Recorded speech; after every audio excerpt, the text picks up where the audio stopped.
What's up, guys, and welcome back to the GameShow Invitational. This is going to be the third and final game between Basically Unknown and ScaryFaceZ. ScaryFaceZ just lost game 2 after trying to go for a pushing strategy that didn't quite pan out. We'll see if they could bring it back here in game 3, or if BU are going to close it out 2-1.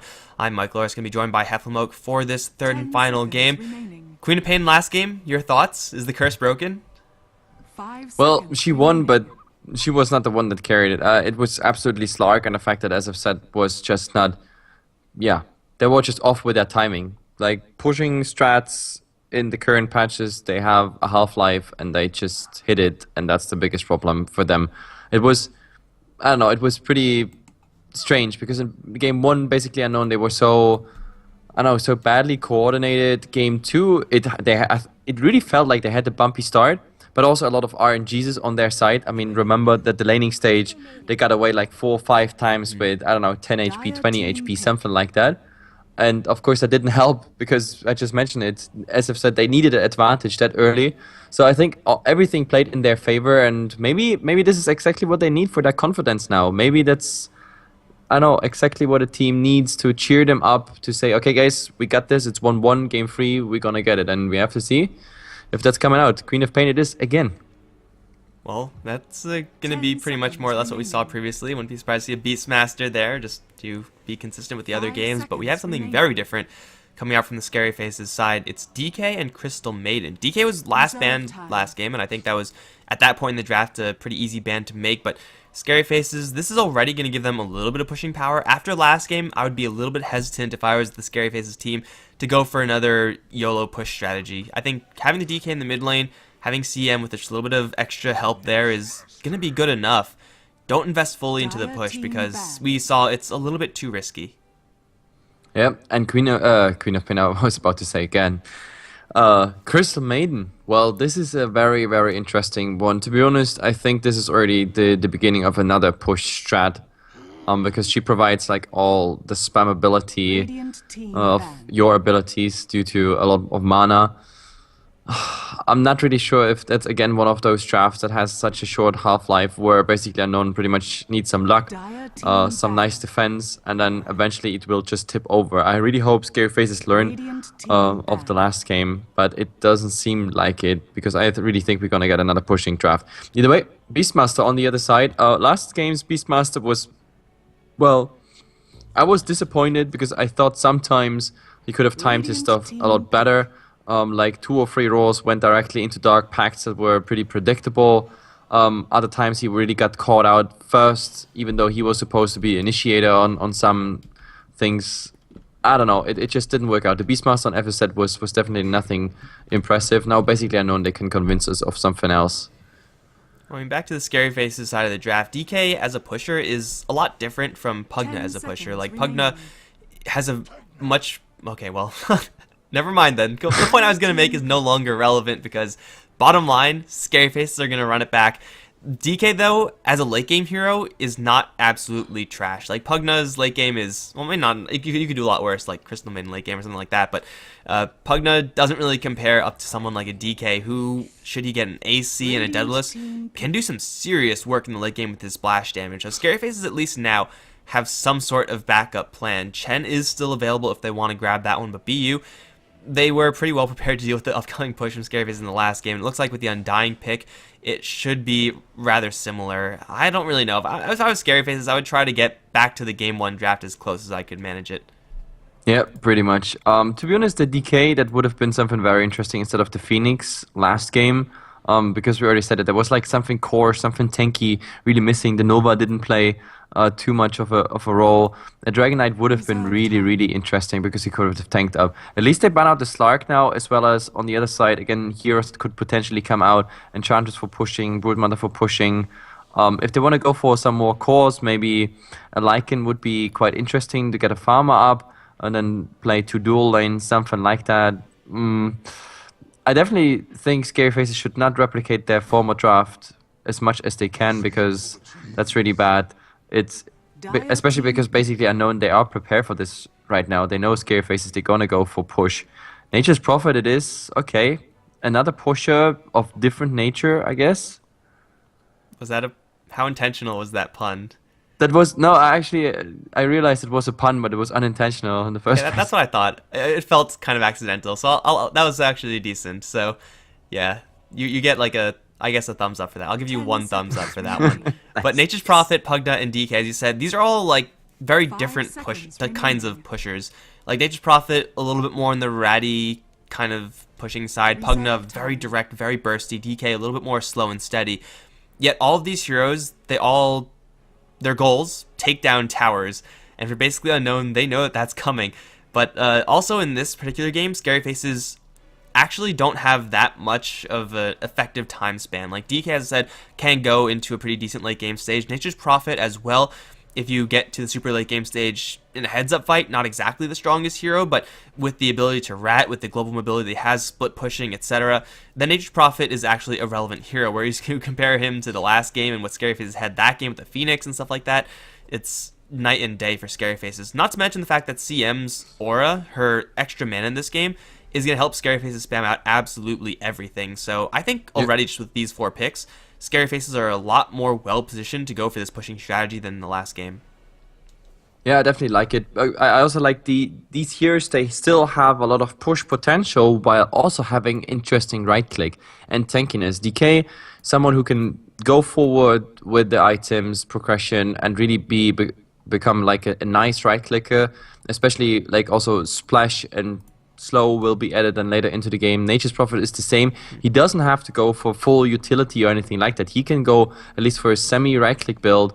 That makes them more interesting for me in fights, 10 for seconds example, than remaining. anything else. We also have to see how much red potential that comes out by the Nature's Prophet. He's obviously 5 more seconds remaining. mobile than what we've seen so far.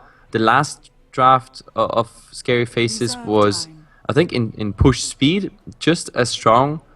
But of course, it was a draft that was always reliant on, like, let's have 5 people Dire in one team place, ban. go for the tower, and if we get repelled by like that big AoE spam that potentially comes out, then we are kind of screwed. This time we at least have the option to go 4 versus 1 tower, bait out a defense, while Nature's Prophet takes an objective somewhere else on the map, and that's what I definitely like. 10 The Shadow seconds Demon now, remaining. basically unknown. I have no idea what that one is coming 5 through, seconds or It, remaining. why it's that it one is seems coming. like it was in preparation for this Leshrac pick that BU Reserve wanted to time. make. Just having the disruption to split Earth is a nice little combination, but also Lightning 10 seconds is great up remaining. against what Scary Faces are planning to do. Just thins out the creep waves, at the very least pulls off the aggro. Now you have an awkward Shadow Demon Radiant Undying, but team hey, pick. going for Kunkka, something like that, a possibility, but it seems like Dire Scary Faces team are scared pick. about Mirana, and this Abaddon is a reasonable pick, I think, in that regard. Together with Crystal Maiden is not the best supporting duo, but fairly defensive, and you really just need to protect your heroes so that they get those extra levels up. BU, I mean, they've kind of been just like skating by. We haven't really been talking about their draft because it's been a lot more normal. Their amount of AoE is not exactly as high as I really would have thought. They have some form of initiation now with the Shadow Demon, and the Undying has the Tombstone, 10 so they'll be ready to seconds fight remaining. around their towers, but I don't really know how they're going to start the fight every 5 single seconds time. It's going to be a remaining. little bit difficult. Yep. Very, very interesting, to be honest. Shadow Demon, Abaddon, Crystal Maiden. If you would have told me those 3 heroes will be drafted, I would have said you're Radiant nuts, team totally nuts. But apparently, those teams make it happen. That's what I love about Tier 2 Dota. You have crazy drafts coming in. Also, that Lifestealer is something where I say, like, wow, okay, where is this one coming from? I still don't understand the Shadow Demon pick, but I understand the Lifestealer one. We had something similar yesterday where the Queen of Pain was pretty much supposed to be the carrier for the Lifestealer bomb. If Nico is good on that hero, I can't really tell. It's the first time I see the Lifestealer anyway back into the meta, except for yesterday. But there he failed horribly. Well, spoiler alert, I suppose. I didn't see those games, so yeah, Lifestealer, sometimes just goes off, sometimes he just doesn't do anything, and with already the additional help from Inner Beast, from the Beastmaster, maybe a little bit of Curse Amplification from Pure Evil, Nick Baby doesn't have to do a fantastic job. Really, for Unknown, they wanted a hero that would be able to scale a little bit more into the late game, but at the same time would be able to hold down the fort early. I think Lifestealer is an okay hero in that regard. Maybe something like a Luna or an Ember Spirit would have been comparable to what they have right now, if not maybe even a little bit better. But either way, basically Unknown have a little bit more late game potential, but not the best late game versus DK, because Lifestealer, pure physical damage, I guess with the exception being Infest, but DK has a ton of armor, so you don't really want to be hitting a DK ever, and if Lifestealer is going to go for any particular target, first of all, they have Abaddon to work through. Second of all, they have Decrep to work through. And Nikobaby is going to struggle to actually hit people in this game.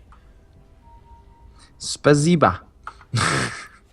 What? I love the fact that Arise was like, green needs a pause. Green. It's green. Oh, wait. Didn't you read the chat? Green needs... Oh yeah, he is green. They don't Maybe have green that's the anymore. reason. Basically, Unknown has sometimes problems with coordination and communication and everything because they They're talking about use different colors. Yeah, they're like, hey, yo, green, how's it coming there on your lane? And then they get Okay, well- confused because every game they have different colors. And the hard part is, like, what the hell do you call Stoneman? Like, what is that? Beige? Are you gonna call him beige every single time? Actually, even remember- wait, this is pink, like blue, teal. No, teal's but teal's what's- DK. This is like, I would call Yeah. this blue. If you're on the dire side, that would be blue. But Stoneman's like some weird pale color. Yeah, that's beige. That's It's like. not easy. Let's just say it's not easy to tell what But color that is. what is Shadow Demon then? That's like a light blue turquoise, dude. But that's too long for communication. You can't say like, yo, LB. light blue, go disrupt. LB. Got LB and OJ. Internet people find a way, OJ. man. They And- find a way. So Life, Shachlo is now finds a green, way. aka G, Mr. G. Wait, what? G for green. Oh yeah. Like, Mr. 'Cause P. DG is too hard. Okay, You gotta let's specify what stop kind this of green, because man. it's Because the Radiant are green. Like, this is green right now on the minimap. That shit's green. Oh well. It's also Either why we way- don't have... I guess, no, never mind. I'm not going to go into that. Yeah. Not Did going to you go into introduce color one side histories already? on Dota. I think you introduced one side already, didn't you? Did I? I don't think I did. I'm going to introduce the ScaryFaceZ side because they're on the Radiant. We got Ramses going to be handling the Nature's Prophet. Shadowy is on the Abaddon. Got State 21 playing the DK with Eknart on the CM. And then Quista's going to be handling the Pugna, like, right now heading down towards bottom.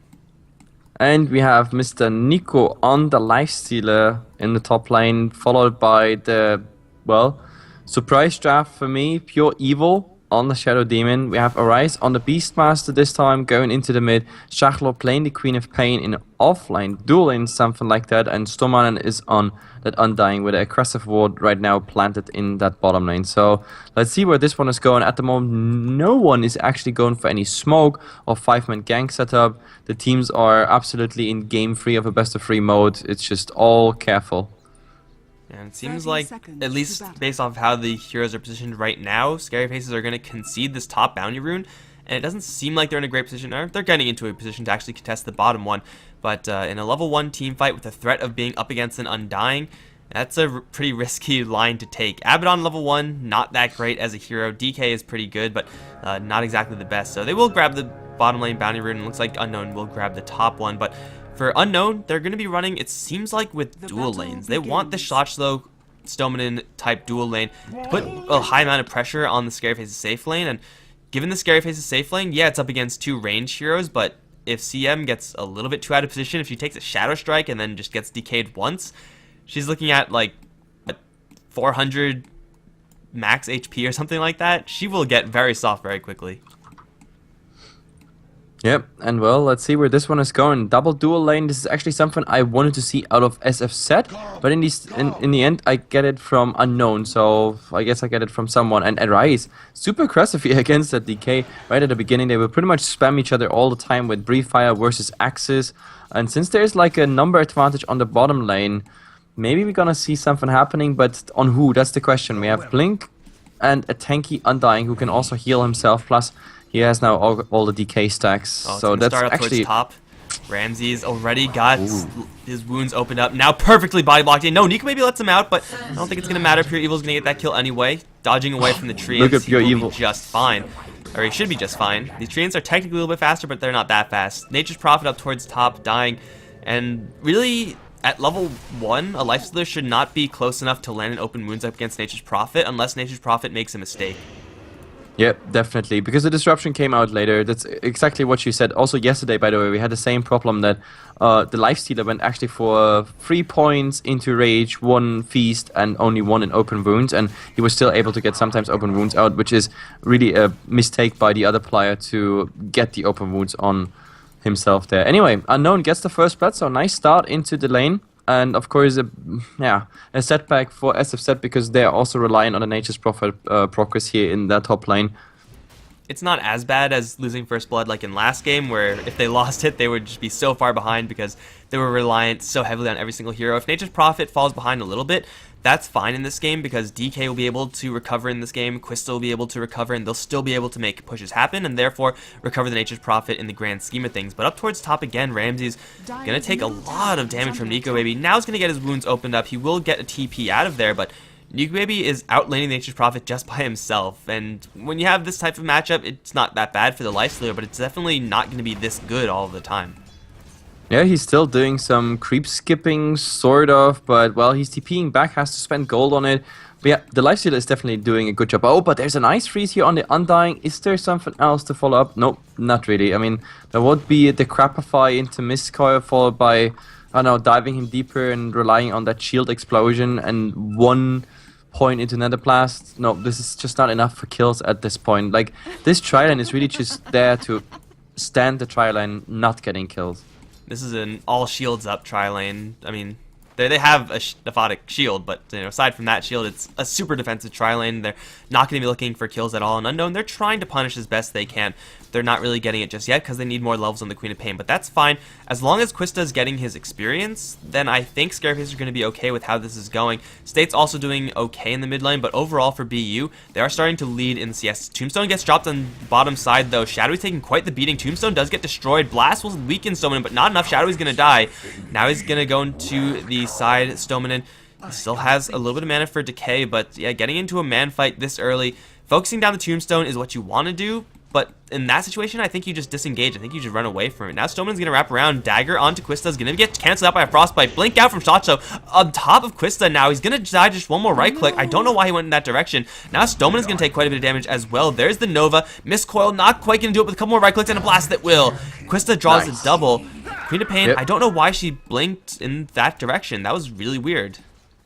Yeah, that was really strange. It felt really like the wrong direction, but it's exactly what they needed on this lane, getting the 2 kills, double kill on the Pugna, because the Pugna is a core hero again in this draft. So even though they had a nice start with the Undying getting the kill on the Abaddon, they pretty much gave everything away here right now. And we have to see if the Undying actually returns on this lane, or maybe they transform into some sort of pressure top. Then again, top, it's going all well. 24-2 on that Lifestealer, and only 10-0 on the Nature's Prophet. And this time we also have the Shadow Demon there in range, so he could do a lot. But look what he's doing with the trees at the moment. He's really trying to get like a lot of creep skipping going. Like, he pulls entire waves, like, yeah, the alternative route through the river. And that's gonna pull half the creep wave. Looks like the threshold for movement is about this area. Today I learned that as well. But yeah, he gets a couple of creeps worth of free experience. And Nature's Prophet, though he would really like to have extra gold, in this type of draft, all he needs is experience. He wants to get the level 7 up as fast as possible, not only for the maxed out treants, but also for that ultimate, just to add a little bit more fighting potential. And, well, he doesn't really need any sort of extra gold, because if he gets a couple towers, all his gold problems, or most of his gold problems, will be fulfilled. And then, of course, getting a recovery Midas, also a possibility for him. So 2-2 right now, and already this game is looking a lot better for ScaryFaceZ than the last game, because they're getting some levels up sooner rather than later. They'll be ready to make this push. In fact, State 21, level 6 in this DK already, is more or less ready to make a push, although he's not in a good position to do it. They just have to work through these lanes a little bit longer for ScaryFaceZ. Wait until Pugna's at the very least level 5, and also not lose Ramses, because that's not what you want to have happen. He has a Sprout and a TP, but he knows that if he starts TPing out, he'll just get disrupted, so yeah, he's just going to die. I think you might as well try to TP out. The Shadow Demon. He's gonna drop very low, but it's still a kill on Nature's Prophet. But this is something where I don't understand. I mean, he tried to run, tried to use the Fog of War, but in the end, yes, Sprout on yourself would have been detected, obviously, because you still say it have Shadow Poison, which gives you vision and everything, disruption against the TP. But trying to like lock one of them under the tower was, I think, the play to go there. You saw the Shadow Demon being super low. At least he could have made it a 1-1 trade by such a play. Didn't really work out in the end, so easy going. But he might come into the mid, and yes, there's the push. It's only a level 3 Treants. Now they go for some damage here on Arise, but is there any rotation? He still has Raw. There's a Disruption Master coming in. We have to see if they can actually do something against this push. There are illusions. And by the way, illusions also apply full corrosive breath debuff.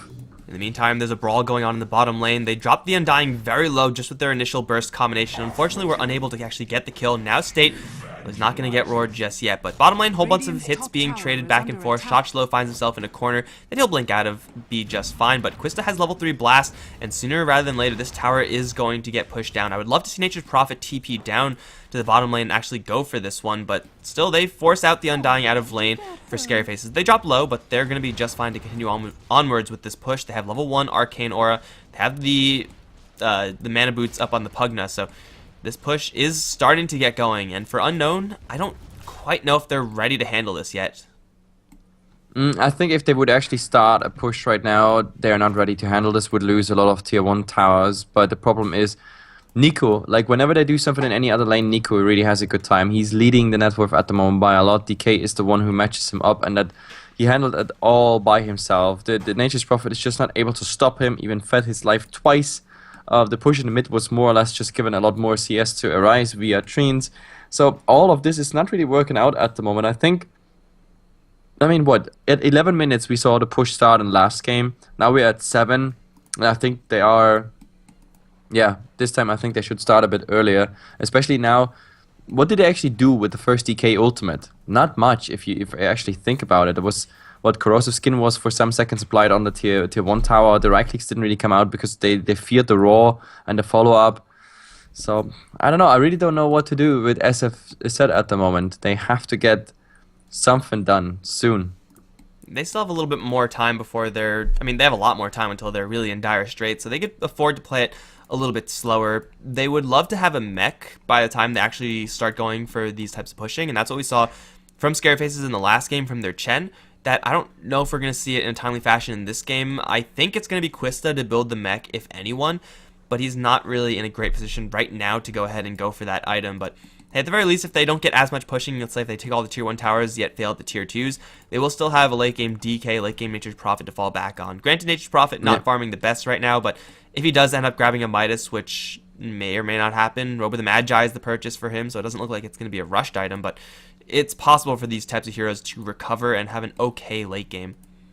Yeah, it's also not just that, it's also the capability of, I don't know, the unknown heroes or the supports doing a lot more, because I mean, so far the Crystal Maiden, what did she actually do? It was like her slow, and the Frostbite was able to get at least one of those kills in the bottom lane. Other than that, it's really just her aura applying. While on the other side, like a Shadow Demon, for example, who gets a bit tankier over time, is quite interesting. The Undying, then later with the ultimate, with the plate mail, with anything that would provide a nice team aura, for example, is a lot more useful, because his uptime in the fights is going to be a lot higher than, for example, a Crystal Maiden. That Abaddon at the moment, he's like the 5th position, it feels, or at least that's what his net worth is displaying.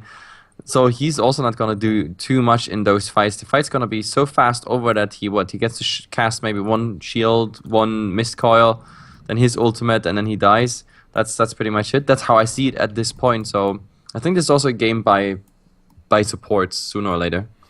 Yeah, and for the supports on Unknown, the Shadow Demon is not doing fantastically, level 3 at this stage, but Undying has already shown his value. He's level 4, pushing level 5 pretty quickly, and with level 2 in the Tombstone, it's at the very least another thing that's going to be distracting ScaryFaceZ.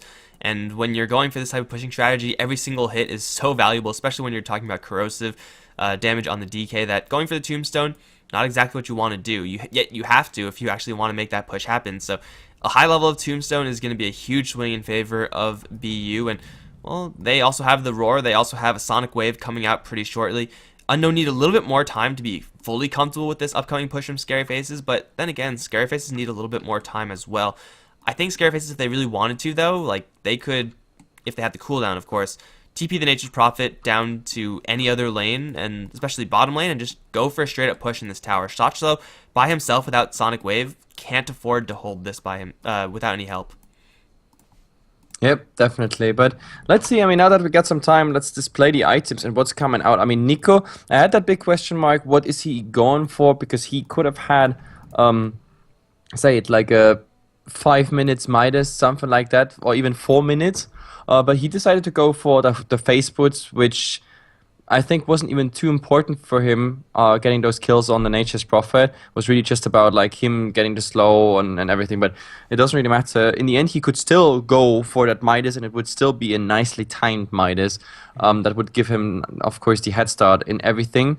On the others, to be honest, nothing really crucial is coming out. Everybody's just focusing on some filler items, and it's, I don't know. What do you think? Do we see something special here? Like, what is for example the Furion going for? What kind of build is this gonna be? Do we see like 3 nulls and a blade mail, aka the old school one?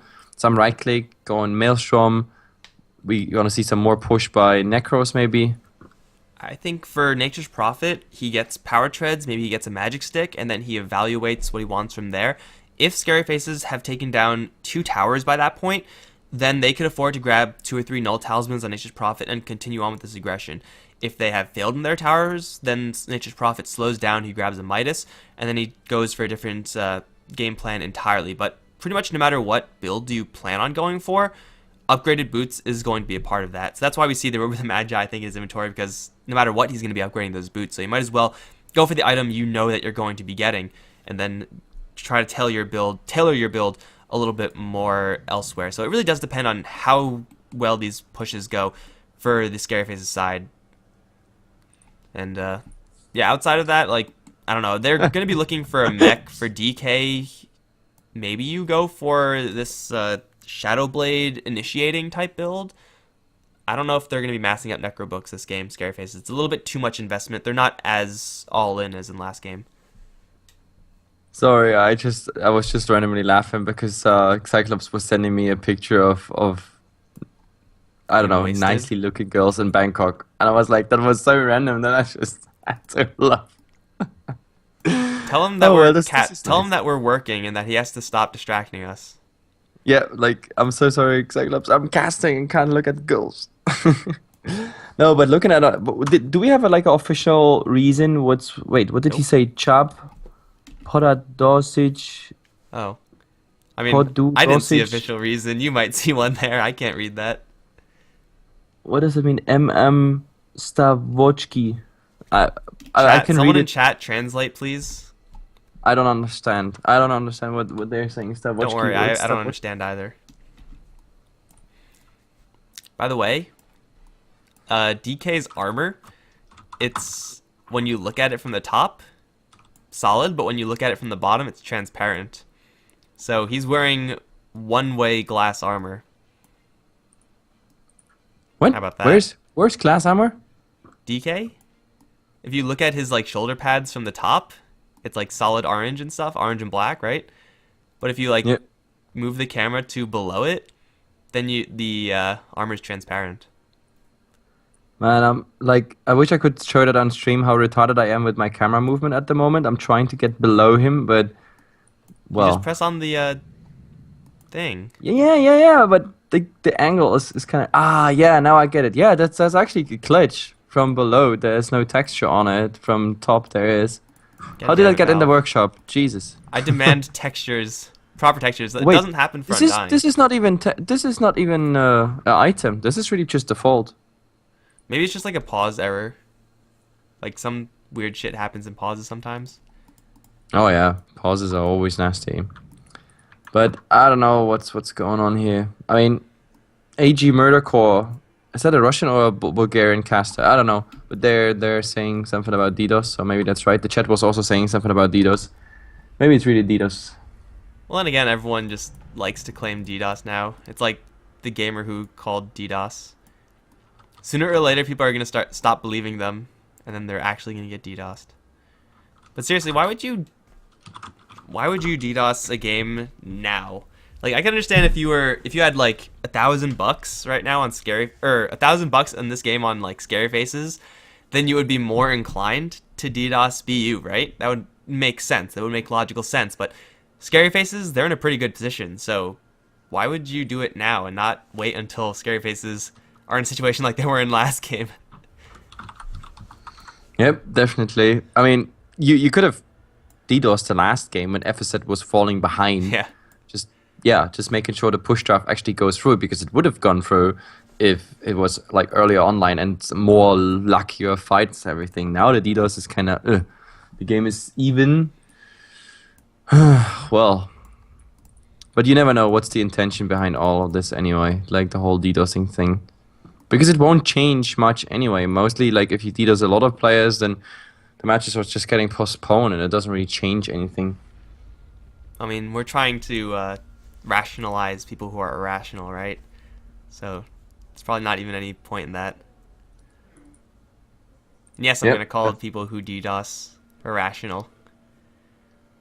And I don't No, care I what you guess have to there's say. really something behind it. I mean, unless you really have some angry kid DDoSing you just for fun. But I guess like a lot of DDoSes, especially like around Counter-Strike scene, they have a purpose. It's happening when teams win, when there's high stakes betting on it, etc., etc. So, yeah, DDoS is part of the betting industry, unfortunately, and it impacted hugely in esports. But Like of course, underground sometimes it's also mafia just thing. someone just being angry. I mean, there are some players who also have like negative publicity. Like Arise is probably one of the most hated players on the planet, just because he has a very outspoken character as such. He's still a good guy. Like I like him. Whenever I meet him, for example, on DreamHack Romania or other events around the Balkans here, I don't know. He's a super nice guy. He's not the guy you actually read on Reddit or Twitter or whatnot. But I guess some people also take offense in certain things. I guess also in things I say, for example, and then bam, that just DDoS you. So the moral of the story is don't say stupid shit on the internet because people get angry. People are Yeah, irrational. pretty much. People are freaking crazy, man. Why are people so crazy? Jeez. Alright, well. Sorry for the delay, guys, but obviously we have no say in what goes on right now in these types of scenarios, so we are at the mercy of whoever is trying. Who's actually disconnected? Pure Evil and Arise. I've seen Arise get disconnected so many times, man. Like, it is, yeah, I guess a side effect of just being outspoken. Yeah. And Just- I don't know doing if Pure some- Evil's outspoken. I haven't seen I it. already gave up on the cast, Mike. I'm sorry, you're solo right now. I'm just doing some side business because my God time is damn it. money. We should bring more people into this call and just Yeah, let's invite our entire like Skype Demon will contacts. come back. Arise is gone. Oh, look at Pastanen. So Rise is actually gone. Well, that's not good. I think Arise also has just like shitty internet. Yeah, he has sometimes internet issues. That's for sure. So yeah, that could be. You should probably have good internet if you're going to be playing these types of games, because like that would help. I don't know, I'm no expert. Just seems like it would make sense, you know? Also, where's Abaddon's sword right now? You actually look at all the heroes. Yeah. What the hell am I going to Yeah. do else? Where is it? When he's riding, his sword is like. Dude, he's Not peaceful. there. He doesn't want to fight anymore. Why can't we all just get along? But actually, look at his hand. Like he doesn't even like. Look at his thumb. Look at his thumb. Oh yeah, it's He's like super long and twisted. This is the longest thumb of all times. What the hell? Only on one hand though. The other one is a little bit more reasonable. It's still Well, long, but He never carries like a sword on that one. Well, God. this is all weird. the horse also has like really blurry textures. Actually, look at the horse's eye. Like eyes. They're not really eyes. They're actually four eyes, sort of like two white dots. They're just instead like of, eye holes. We don't know if he actually sees out of there. And to be honest, look at the horse. I think the horse should eat something. It's really skinny. Well, that's because it's a ghost. Oh, so it's like a I dead think. Is it a skeleton. ghost? We could see, right? I don't know. You know the role Reinhardt, the better than Doom me. Stallion. If you had a Doom Stallion in a game, would that be ghostly? Or I think it's like demonic, right? I don't know. Doomstallion, Demons Rhymeheart. usually aren't like this blue. Usually they're more red tinged.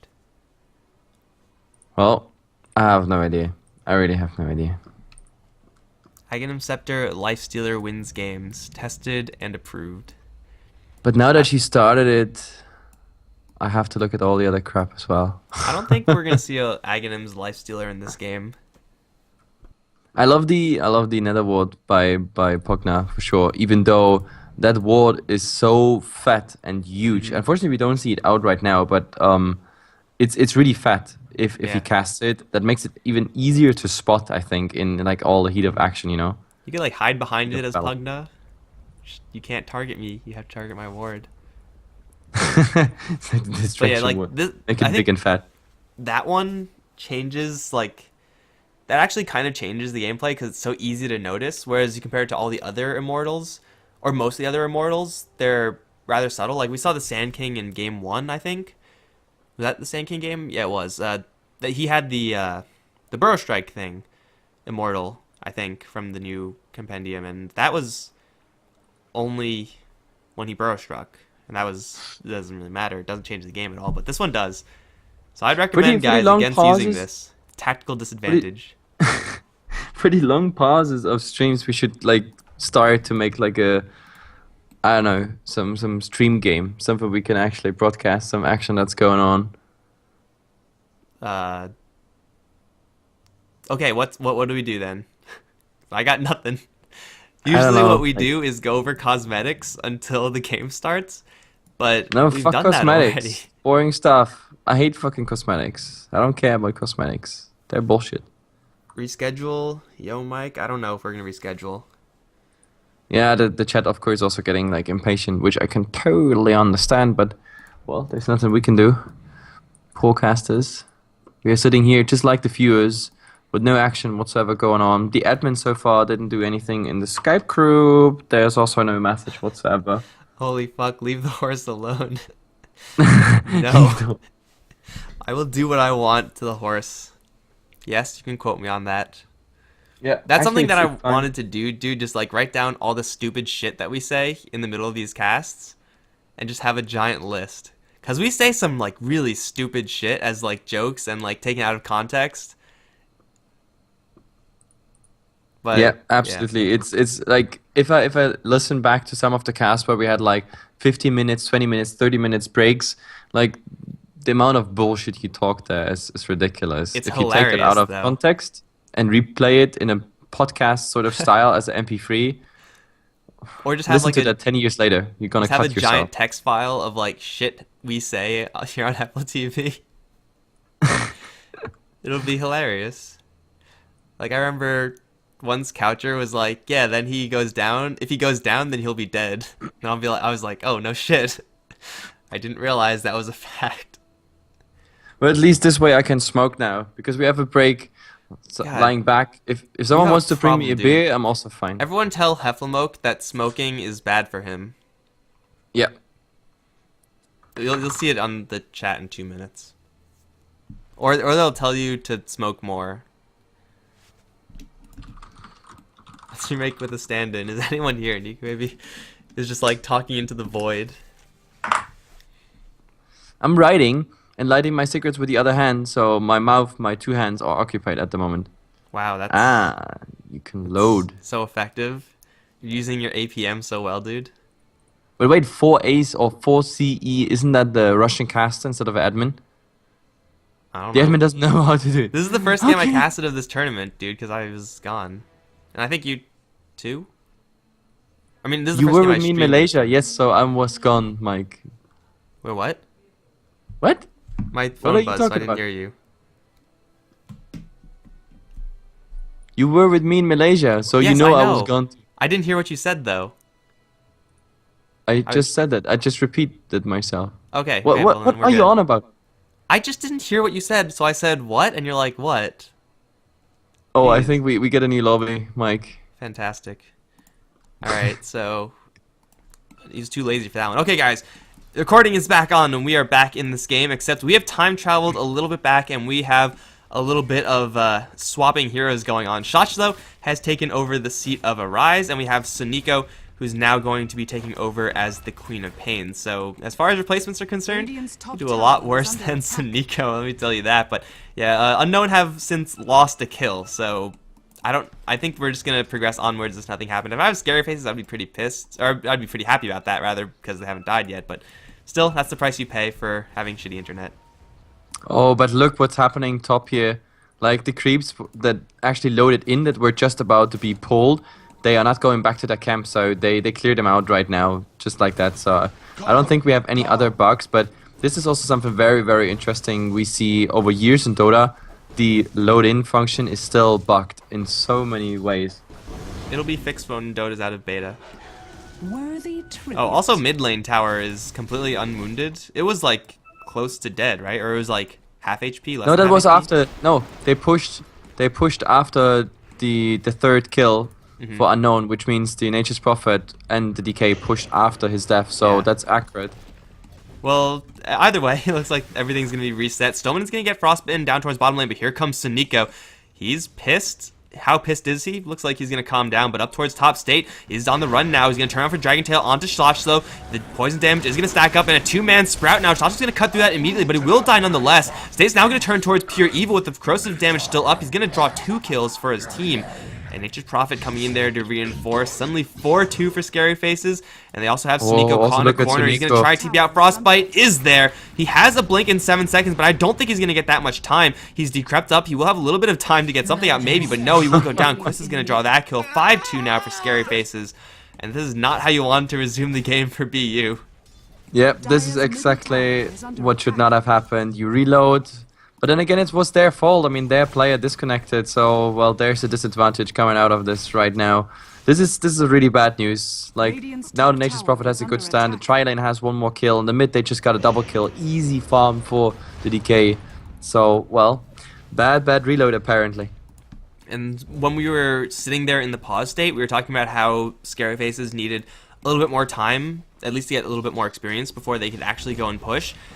Unknown have gotten no experience in their Queen of Pain since the point that we loaded, and the difference right now is that Quista's level 5, and level 3 Netherblast is legit. They're going to jump in though, Scream of Pain onto Quista, dropping very low, however heal from Shadowy is there. Looks like Shadowy's running out of resources himself. Being chased down by zombies, he will go down right now, trying to heal Eknark before he himself dies. They're going to go for Quista and they will kill him off as well, Someone going to draw a double. Eknark going to get into a duel with Pure Evil, he will take that one out, Eknark, but now Scream of Pain, 1 more right click from Suniko. Going to draw that kill. In the meantime, towards top river state is going to go once again for Shoch though. He has Ramses teleporting in, waiting for that Sprout. Shoch has axes, will cut through that immediately, but State draws a double damage rune. 1 more hit and a breathe fire and he'll get that kill, but he can't quite get close enough in time. And Beastmaster is going to live barely. The boar is just too strong. Like the movement speed you have on the board, it's just ridiculous. I mean, movement speed slow is 30% at the moment, so there's no way you can chase someone when there's 2 boars actually on you. So they still get some push down on the tower, especially with the double damage rune. And every single hit is guaranteeing 100 damage on that tower. Outside of fortification, of course, State is putting a lot of work into that tower, and we can see the DK doing pretty darn well at handling this Beastmaster lane. I'm actually going to switch there. DK now leading in the net worth department, whereas previously it was the Lifestealer. He is still getting free farm, and he can grab his Midas very shortly, but the DK, now with a little bit of advantage inherently, can start looking to get those towers a little bit earlier. Stoneman is going to TP right into an amplified Nether Blast, and then the damage drain out. Sonic Wave through is going to drop Eknar and Quista pretty low. Stoneman's still on the way out. Shadowy is going to fail to get the kill though because of the bubble. Now Quista on the run. He doesn't have much to save him right now, and he will get worked down by the zombies. Stoneman draws a killing spree. They know where Eknart is more or less. Blink forward from Suniko. They know he's not in the tower, therefore he has to be in the corner, and they will find him. Suniko just needs a couple more right clicks to draw that kill. Scream Pain to grab that one, and they will secure the kill there. Looks like Nature's Prophet did clean up the Undying, but at what cost? Because now he has no TP, and now he's spotted. Sacho's going to find them with the Roar available. He doesn't even need to use it, I don't think, but he will to kill off this Nature's Prophet. Yep, easy kills. In the end, this is a 4-for-1 trade. That TP-in was not really worth it. Only good thing is, in the mid, the tower push is real. No cliff available, but the deny. Oh, by the boar! The boar is gonna get the deny, so DK also not really benefiting of this one. This is a bad turn now for SFZ. A 4-1 trade, tower denied, and is there even more coming? No, they just prevent him from getting the rune. So that rune also goes now to the Beastmaster. So yeah, basically Unknown. They strike back, even though they had a bad reload. Well, now 7-9, and we're in a very similar game state to where we actually started from, at least in this, before we actually loaded in this game. Quista still has yet to max out his Nether Blast, and doesn't worry about Stoneman, and here comes Siniko as well, jumping straight into the Pugna. Shadow Strike slowing him down with one zombie on his tail. He's getting slowed down a little bit, but I think he will be fine, but very, very beaten up. They're still holding on to this tier 2 tower just with this combo of Queen of Pain Undying, who is, by the way, getting a lot of durability right now. He has the Cloak and Powered Tread strength. This Undying is a tough nut to crack. You can no longer burst him down. Yep, zombies are just pain, and well, the tombstone full duration. But now we have the ultimate pop, which means, oh, nice stun there on the Shadow Demon as well, and he won't even get the self-disruption. He's just blowing up, and I don't know, Undying, this is a really bad position, taking the freeze now, and a lot of burst damage, but look at the Dragon Knight, like, being roared up. He still has decent HP, and of course he's gets shielded, but that first time, there's the Lifestealer in action, but he doesn't even get his rage off. He just dies there right away, and well, Crystal Maiden, all the shiny eyes flying around, Beastmaster next target to go down, and it's just the Queen of Pain surviving out of all of this. Is really, really bad news. As I said, striking back with an amazing fight. Just having the Dragon Tail as a stun is pretty ridiculous. It is such a long stun, and Lifestealer opening up with the open wounds didn't quite get the rage off in time, and as soon as you grab a Hand of Midas, and that's the item that Lifestealer did decide to go for, the last thing you want to do is go ahead and fight. So I'm actually really surprised that Unknown decided to scrape together a fight there. Like, Siniko was not in the area either. Queen of Pain, probably one of, if not the heaviest hitter. And Undying, the Shadow Demon, they're all just walking a little bit too far ahead, disrespecting the initiating power of just a ranged Dragon Tail coming out from that DK. So they end up losing not one, but 2 towers claimed by the ScaryFaceZ side, and this is just a small portion of their pushing power because they have maxed out Treants right now. They have 2 levels of Necrobook coming up, and DK is also holding on to 2,300 gold. Yep, and especially, I mean, the one who suffers the most in this game, to be honest, is Nico, because Nico, he had one more kill before the reload. He had the Midas 2 minutes earlier than he has now in this game, and also in the other game, before the reload, he didn't join any fight, and I think he immediately regretted his decision there. Because, yeah, he just went into that fight, got stunned up before rage, which I guess he should have known that the range of the stun is already there, but well, he wanted to time it as good as possible. Then again, 6 seconds rage, I think he could have popped it earlier. Anyway, nice fight by SFZ, but there's even more of action going on in the mid. Look at that poor Crystal Maiden, she's definitely going down. Zombie army at its best.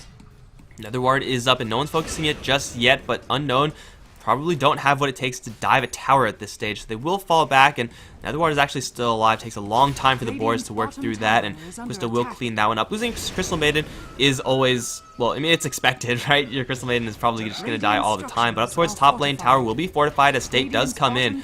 He does have his dragon form. He's going to both defend the tower and probably set up for a tier 1 push of their own. Quista is rotating up there, and with the new levels of Necrobook, it's going to be difficult for BU to actually make a defense right now, especially if they lose someone in the retreat. Neekwave is not going to get caught because he has phase, but the push is incoming, and BU, they don't have Sneeko, and Sneeko is not in any position to fight this one. They have to sack this tower. Yep, I think this is an easy tier 1 tower.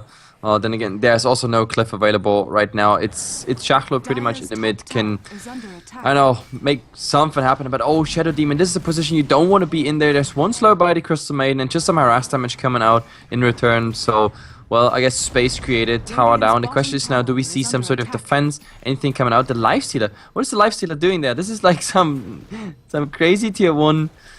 Oh my god, but look at it. He'll take out the tower. He unfortunately didn't cut the creep wave, so there is still a very large creep wave coming in, or a creep wave coming in, and with the Treants to be summoned, with the Necrobook still available, and the DK having his ultimate, DK will now start cutting the creep wave, but it's too late. This tower is going to fall, and while Tombstone is dropped, that's a free bag of gold for ScaryFaceZ. They'll grab that one. But this Very time, happy about that. Yeah, this time they know it's coming already. It's so far in the front lines that they can easily take it out, which means also another tier 2 tower going down. It's really just the two tier 1 towers, and in trade for the top towers. I still think, as I've said, they have enough momentum to keep on going, and yes, it really looks like it. Now everybody is coming back, as well as, yeah, the Beastmaster. This is really a nice positioning, unless, well, they scout him, but there is no ward, no nothing, which means, oh my god, the courier. The courier flying directly over the Beastmaster. Now, they gave, yeah, the position away of him. That is maybe less of a fight, but at least that is State one coming. Never We're mind. gonna find Slacho with the Shadow Blade, taking a lot of damage to Beastmaster. We'll get the Roar off. In the meantime, topside, they'll kill off the Pugna, and that will be that, but it will be a 1-for-1 trade. Ramsey's gonna try to TP out. Looks like he will get Sonic Wave, but he still will survive. State is gonna stand strong. Ekdar channeling the Freezing Field. Stoneman is stuck in the middle. Will go down. Pure Evil will finally get the Disruption off, but will it actually matter? State will run out of Dragon Form, so we can no longer chase, and here comes Stoneman in again. Gets the DK off on 2, but it won't be enough. They kill off the Abaddon up towards topside. Ekdar gonna try to TP out. Not enough burst to kill him off, but they will chase down for State. He does have Sick Charges and a Shadow Blade. Looks like he's home free. But that push from ScaryFaceZ, man, was that devastating. They go all the way through the tier 1, then the tier 2, then even almost bring down the tier 3. And now they have, I think, a couple more points in Necrobook. They have level 2 on Nature's Prophet, level 1 still on the Pugna, but they're getting more and more points in this book up. And DK, he also has a Shadow Blade. So starting a fight outside the tier 2 towers before BU are ready is possible, and it might be happening on Sneeko very shortly. Yeah, I mean, that fight looked actually quite decent, as in the speed Sneeko. they burst him down. But Queen of Pain being stunned directly in front of a regeneration rune. One more hit is needed, but she had enough mana for that Blink. In the end, she makes it out, and there's the chase. Haste rune versus... Nope, no way. 1 second more was needed, and now also Beastmaster in awkward position with 8 seconds still. Well, there's the disruption. DK popping his ultimate and going ham. The question is Beastmaster. They have to bring him down before the roar comes out, and there it actually is. Oh, Furion, the TP not being successful in the end. They have to go back. Just too many zombies right now. They don't have any way of clearing it, but they will take down the Tombstone. Now it's Stoneman, who's overcommitted because he doesn't have any backup here and no zombies to cover him. Dragon Tail available. They will decrepify him first. State really looking for that extra Shadow Blade damage. I don't think Stoneman has a chance to get out of here, and he will die to the Breathe Fire. It's a 3-for-1 in favor of ScaryFaceZ, and that's even with the Tombstone in the middle of everything. Like, this is the ideal position for Tombstone.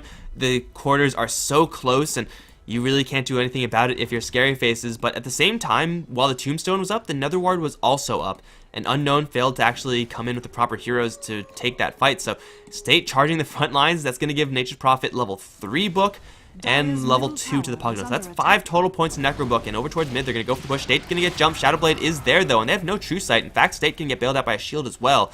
They need some True Sight if they're going to make that play, and all the True Sight's on the Shadow Demon, who's lagging a little bit too far behind. Yep, I mean, going there without True Sight, that's... I don't know. And he was even thinking about coming back because he still had stick charges. It would have been enough, at least for a Dragon Tail. In the end, they decide to go back, which I don't think is even a bad decision because right now, Queen of Pain back on the pitch, back ready to fight after... Well, Sonico did quite a bad mistake there, like meeting the DK, who potentially is always there with a Shadow Blade. Very low HP at the rune. That didn't really work out. But, well, if you look now at the graphs, it's still a completely even game, but of course we have an objective-based draft on SFZ.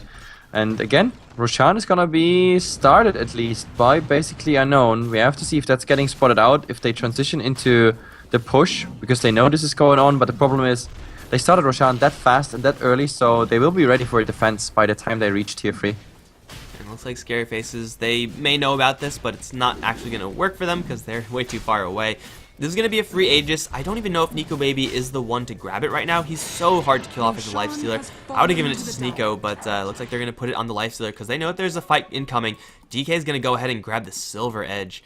So what did he actually disable right now? I'm pretty sure it just locks down Lifestealer entirely, or for the most part as well. So they're just going to pop their entire army. Look at that army in a bottle.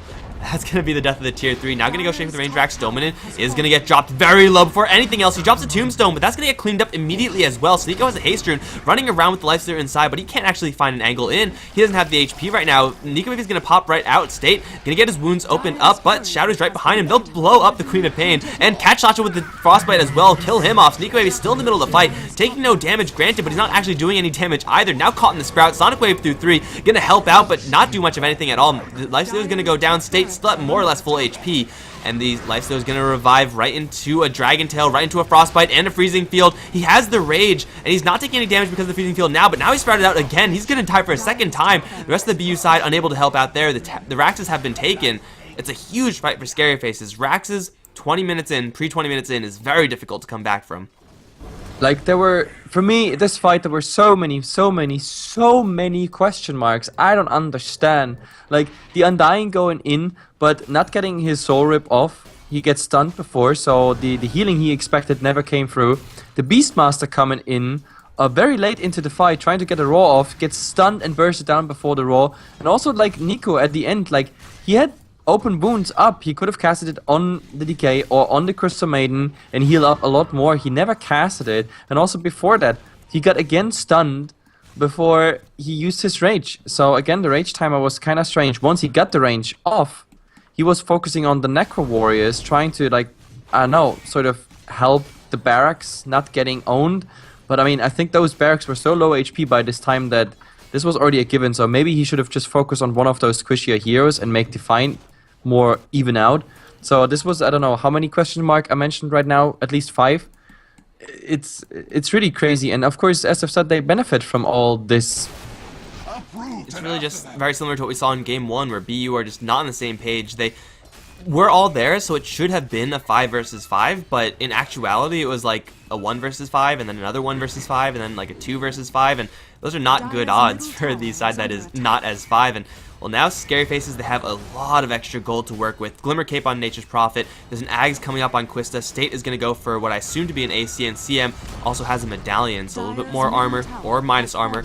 Might even upgrade that one down the line, but Tier 2 Tower is not going to be defended, and it really shouldn't be. But now the Dragon Form is going to be popped out once again. State is already so freaking durable without this plate mail. He has so much freaking armor, man, that I don't know if Unknown can actually kill him off, especially since he has backup from the Abaddon.